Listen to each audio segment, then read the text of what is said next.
Halo semua, semoga dalam keadaan sehat selalu. Perkenalkan, saya Haris Iskandar, Climate Change and Sustainability Director dari Jejakin. Jejakin adalah perusahaan climate tech yang mempunyai misi untuk mengakselerasi aksi mitigasi dan pengendalian perubahan iklim dengan menggunakan teknologi. Kami menyediakan layanan accounting software untuk melakukan perhitungan karbon direct dan indirect emission, marketplace untuk menghubungkan mitra-mitra dan program-program hijau yang di dalam ekosistem Jejakin, serta teknologi MRV untuk memastikan bahwa setiap program dan kegiatan tersebut dapat dipastikan keberhasilannya, accountable, transparan, dapat dimonitor, diukur, dilaporkan, dan diverifikasi dengan baik. Metodologi yang kami gunakan mengacu kepada standar internasional dan nasional di Indonesia, sehingga diharapkan dapat diterima secara luas oleh semua pihak. Hari ini saya akan berbincang bersama para narasumber yang luar biasa. Kami akan berdiskusi dan mendengarkan perjalanan mereka dalam mencapai target pembangunan yang berkelanjutan di industri dan areanya masing-masing. Lanjut, langsung saja kita simak bersama.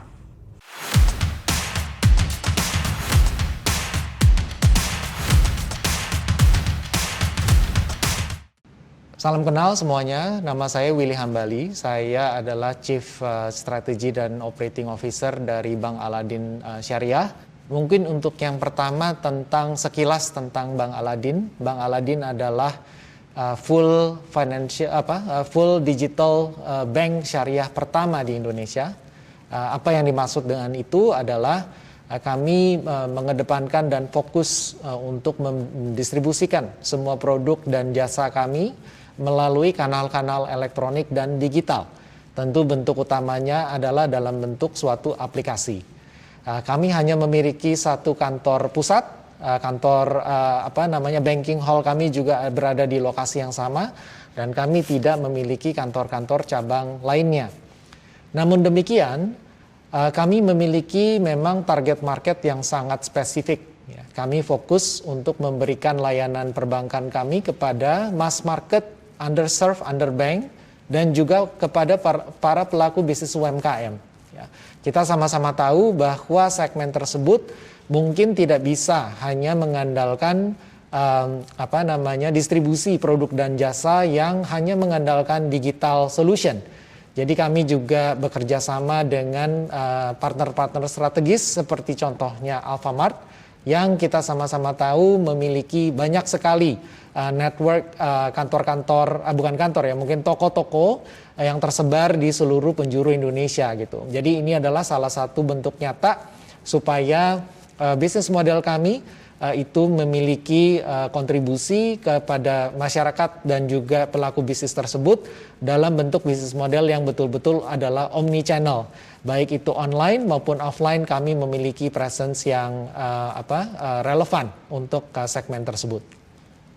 Mengenai area sustainability, mungkin kami melihat ini bukan sebagai challenge atau tantangan ya. Mungkin kami melihat ini malah sebagai kesempatan, opportunity untuk memberikan contoh bukan hanya kepada karyawan kami, tapi juga kepada rekan bisnis kami dan kepada nasabah-nasabah kami. Kita sama-sama tahu bahwa situasi di seluruh dunia pada saat ini, pemanasan global, impact terhadap environment itu sudah menjadi suatu masalah yang sangat nyata gitu ya.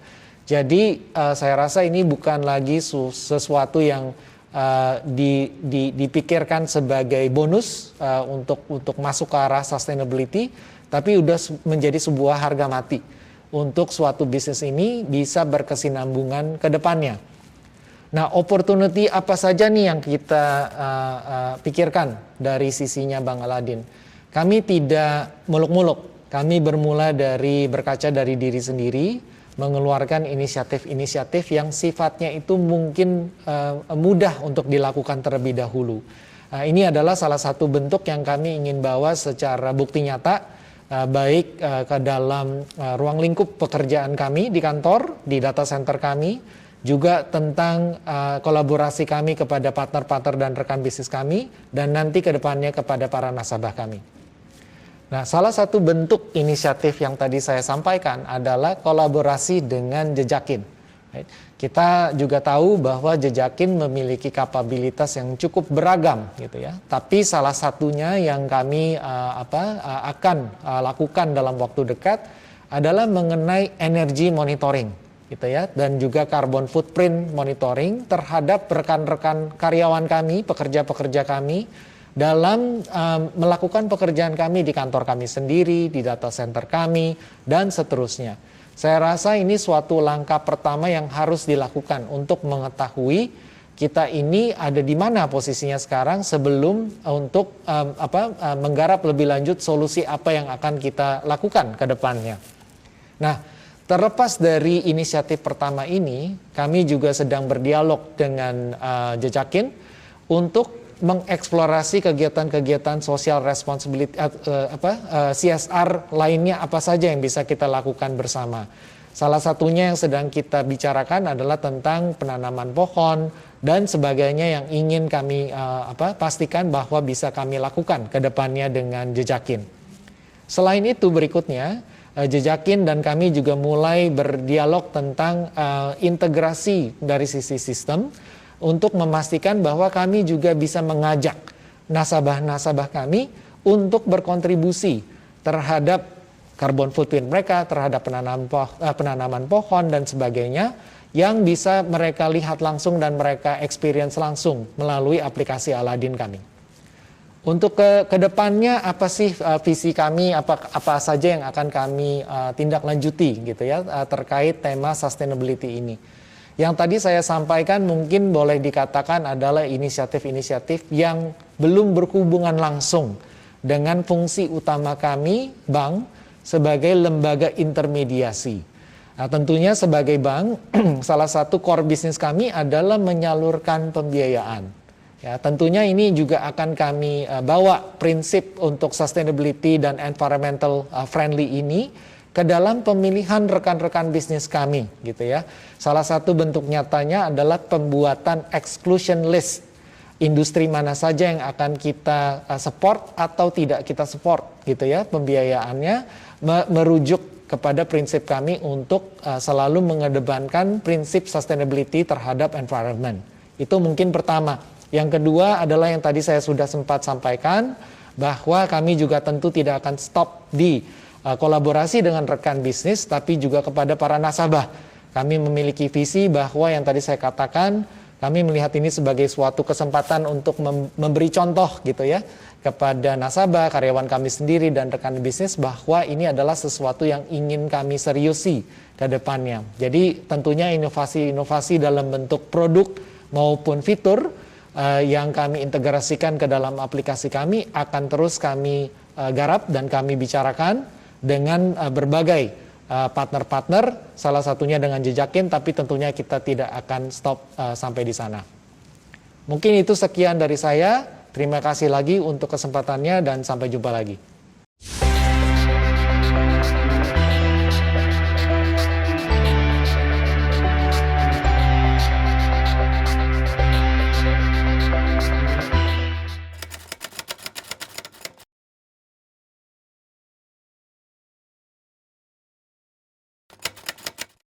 Ya, baik. Tentunya Kabupaten Kepulauan Aru adalah salah satu kabupaten di Provinsi Maluku di Indonesia bagian timur. Dengan ibu kotanya yaitu Kota Dobo. Tentunya Kabupaten Kepulauan Aru sendiri terdiri dari 759 pulau. Dengan pulau berpenghuni itu ada 29 pulau, ada 5 pulau besar, dan ada 8 juga pulau-pulau terluar. Dengan luas daratan kurang lebih 6.500 km persegi. Dan tentunya kalau kita lihat, ya karena kita ini sebagian besar adalah ke daerah kepulauan, yaitu kurang lebih itu ada 8 kali dari luas daratan. Sehingga tentunya kalau kita melihat daerah Kepulauan Aru ini, perbandingan antara luas laut dan daratan itu adalah untuk darat sendiri cuma 12% dari luas lautan. Tentunya secara hutan yang berada di Kabupaten Kepulauan Aru ini semua terdiri dari sebagian besar itu adalah hutan mangrove, yaitu kurang lebih ada 60-70% itu hutan itu terdiri dari hutan mangrove. Yaitu kurang lebih ada 158.000 hutan mangrove yang ada di Kabupaten Kepulauan Aru. Semua terdapat di hampir sebagian besar pulau-pulau, baik pulau-pulau besar maupun pulau-pulau kecil, yaitu ditumbuhi oleh hutan mangrove. Dan hutan mangrove ini menjadi salah satu ekosistem untuk transisi antara laut dengan ekosistem hutan di daratannya. Dan menjadi keanekaragaman hayati di Kepulauan Aru yang juga sangat tinggi, yaitu terdiri dari burung cendrawasih, kakatua raja, burung nuri, dan walabi, yang juga menjadi tempat kediaman daripada mereka di hutan mangrove ini sendiri. Tentunya keberadaan ekosistem mangrove di Kepulauan Aru memiliki peran penting dalam menahan laju abrasi dan mencegah terjadinya intrusi air laut. Terlebih kondisi Kepulauan Aru berupa pulau-pulau kecil yang sangat rentan berdampak ancaman dari perubahan iklim global. Ketersediaan sumber air tawar menjadi penentu bagi keberlangsungan kehidupan masyarakatnya. Kita sendiri tentunya sangat membutuhkan air bersih dan air tawar. Ini tentu kita memang dihadapkan juga dengan salah satu daerah kita, daerah kepulauan, sehingga mendapat air bersih ini juga tentunya menjadi salah satu kendala daripada masyarakat yang ada di Kabupaten Kepulauan Aru. Tentunya kita lihat hutan mangrove yang ada di Kabupaten Kepulauan Aru ini salah satu bagian daripada habitat kepiting, ya, sehingga ini menjadi salah satu juga tempat pencarian daripada masyarakat Kabupaten Kepulauan Aru. Dan sehingga kepiting yang ada di Kabupaten Kepulauan Aru kita harapkan ini tidak punah, sehingga diharapkan juga kita selalu menjaga kelestarian, ya, kelestarian dan habitat daripada hutan mangrove ini sendiri, yang juga menjadi tempat bertelur dan habitat daripada kepiting sendiri.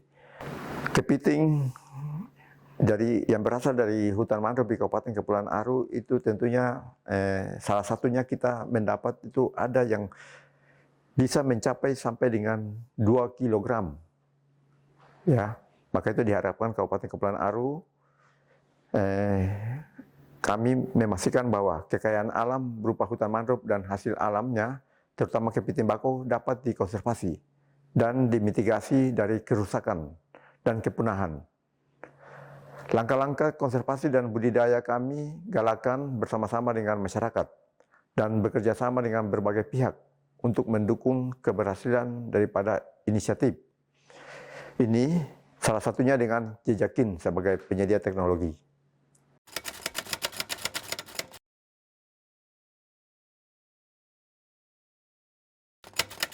Memang saat ini masalah perubahan iklim terhadap bumi ini merupakan masalah yang sangat serius. Namun masih banyak orang-orang di daerah kita yang juga merusak hutan mangrove, yaitu mereka memotong kayu untuk menggunakan sebagai kayu bakar, kemudian juga membangun rumah-rumah mereka, jembatan. Ini masih banyak mereka itu mengambil dari pohon-pohon mangrove sendiri.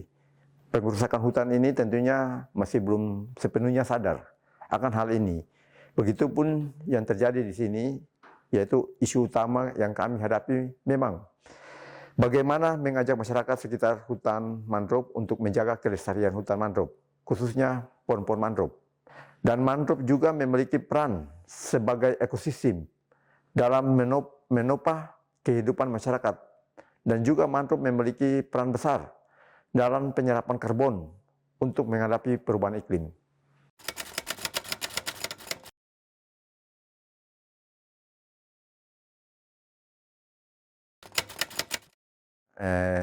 Sangat penting sekali ya di generasi sekarang ini, perkembangan teknologi ini sudah sangat pesat, dan seperti fungsi teknologi yang dibuat untuk membantu kegiatan manusia menjadi lebih efisien, tentunya kami sangat mengharapkan dalam kegiatan kelestarian alam maupun lingkungan yang dilakukan oleh Kabupaten Kepulauan Aru, teknologi dapat membuat kegiatan ini menjadi lebih efisien, terukur, sehingga kita bisa memastikan setiap langkah-langkah yang kami lakukan memiliki dampak yang baik ke depannya. Dengan bantuan teknologi digital yang dimiliki oleh Jejakin, seperti penggunaan satelit, drone, IoT, sensor, dan artificial intelligence yang didukung oleh teknologi Microsoft, maka inisiatif yang kami lakukan ini dapat diukur keberhasilannya.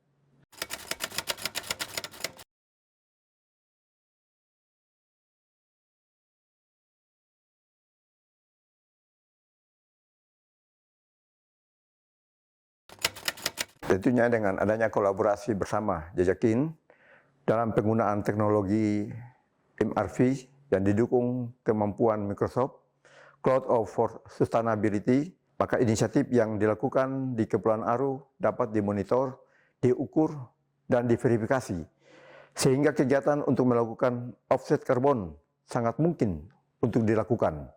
Tentunya dengan tetap memperhatikan regulasi dan peraturan yang berlaku terkait dengan hal ini.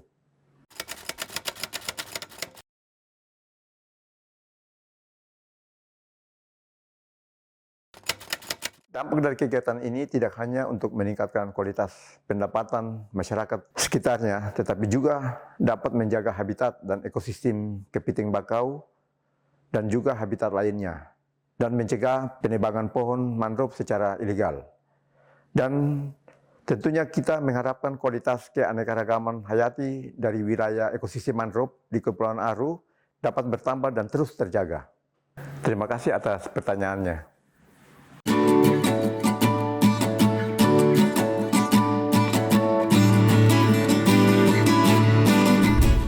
Buat GoTo, sustainability adalah gimana perusahaan kami bisa kasih manfaat jangka panjang ke semua stakeholder di ekosistem kami. Sustainability itu untuk kami bukan jadi isu yang terpisah, tapi udah jadi bagian dari operational perusahaan. Kami punya 3 komitmen sustainability, yaitu 3 zeros atau 3 nol. 0 limbah, 0 emisi, dan 0 batasan pada tahun 2030.